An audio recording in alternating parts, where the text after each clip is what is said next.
Hello again, my DIY loving friends. I'm Sarah, and this is Medicated Housewife DIY, where crafting and mental health come together. In this video, we're creating some high-end home decor that you won't believe is from Dollar Tree. Stunning DIY hacks that will transform your space without breaking the bank. Whether you're sprucing up your decor for fall, or you just love a good budget-friendly project, I've got you covered. And yes, we'll be using some tumbling tower blocks. So what are we waiting for? Let's go DIY together. For this DIY, to begin with, I've got 14 tumbling tower blocks from Dollar Tree. I'm placing them into 7 groups of 2 blocks each, and I'm going to glue the 7 sets of 2 sandwich style, and that's 1 block on top of another. I'm using this Beacon 3-in-1 glue, which I will link for you below, but you can also use the Dollar Tree Super Glue wood glue to do this as well. Next, I'm going to assemble my 7 sets of 2 blocks into a very long U shape, starting with attaching 3 groups of 2 together end to end, repeating that with another group of 3 sets of 2 blocks glued end to end, and then connecting those 3 sets of 2 together with that 7th set of 2 blocks to make a long U shape. I'm going to repeat that 3 more times so I end up with 4 long U shapes, each consisting of 14 blocks, making these 4 U shapes and a total of 56 blocks used so far. Next, I take 4 sets of 2 blocks, which is 8 blocks, and we are gluing them together into sets of 2, just like before, sandwich style, and that's one on top of another. Then I take my 4 sets of 2 and I assemble them into the shape of a very tall L, as you see here. I start by attaching 3 sets of 2 together end to end, adding the 4th set of 2 to the bottom to form an L shape. I'm going to repeat that 3 more times to make a total of 4 tall L shapes using 32 blocks. And for those of you keeping track at home, we've used a total of 88 blocks to make our 4 U shapes and 4 L shapes. I've got this small wood box that I got at Dollar Tree, and I'm using some very strong instant coffee and painting it on the wood box like a stain just to give it a warmer wood tone.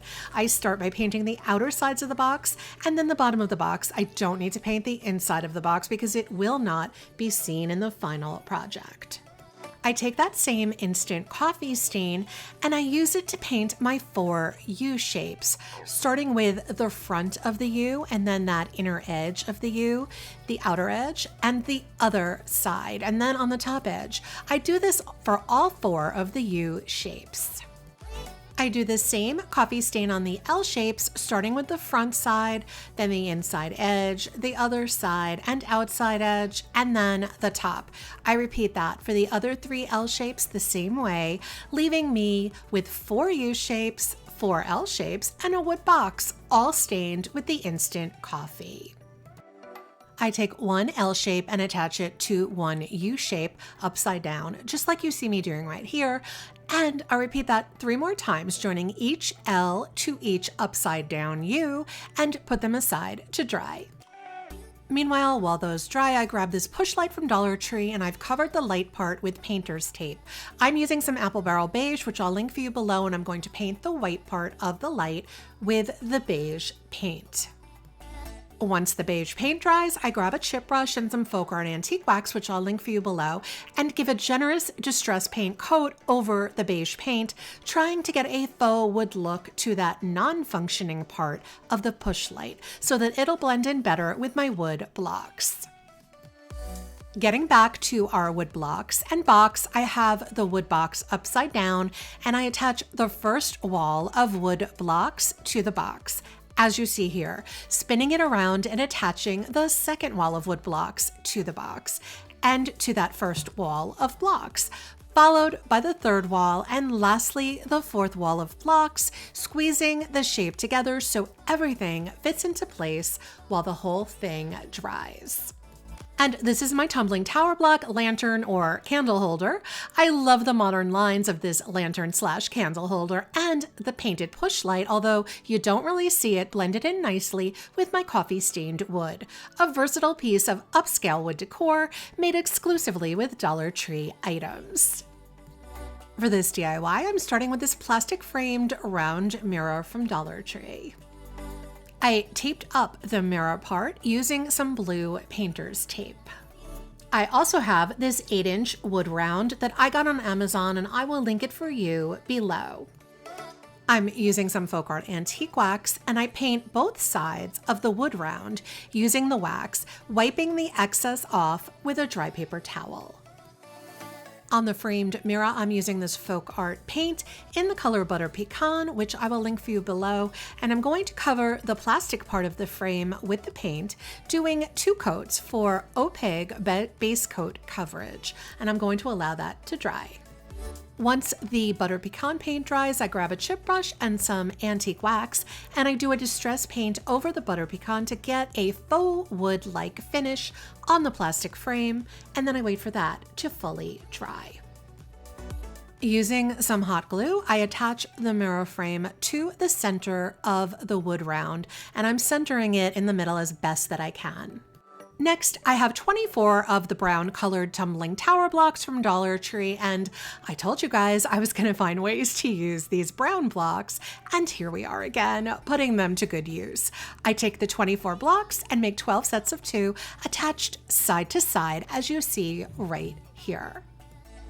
I glue one of my 2 block sets on its side to the wood round, and then 3 more 2 block sets, dividing my mirror and wood round into quarters. I place 2 of my 2 block sets that are spaced out between each of the quarter sections on the wood round, as you see right here, and hopefully that makes sense to you. Now, this was the inspiration for this mirror. This particular one was $95, and this is my duped version, costing maybe $4 to $5. And granted, mine is a smaller version, but I really like the brown wood, and I think the faux wood finish in the plastic mirror frame really balances the whole look out. What do you guys think? This next DIY uses this 5x7 frame and some foam hair rollers, both from Dollar Tree. I pull the center wire out of the foam rollers. I think I used about 4 of them, and using a scissors, I cut a straight line down the middle of the foam roller, and then I cut another straight line across from that one, leaving me with 2 pieces of rounded foam. I cut enough of the foam pieces to fit around my picture frame. Using some hot glue and an X-Acto knife, I attach a half roller over all of the exposed picture frame, and I'm trimming all of those ends off with the X-Acto knife. I use some beige acrylic paint to paint all over the foam pieces around the frame to make the pink and green color less visible.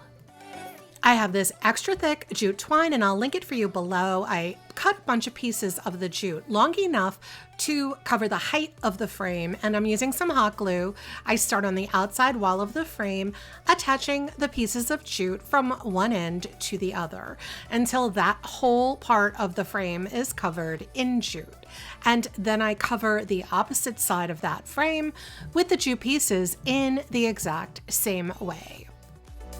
Then I start to cover the short side of the frame with the jute the same way as the tall side, but I glue these pieces of jute over the pieces of jute that are in the corners from the tall side of the frame. If that makes sense to you, hopefully it does. We're doing this in layers.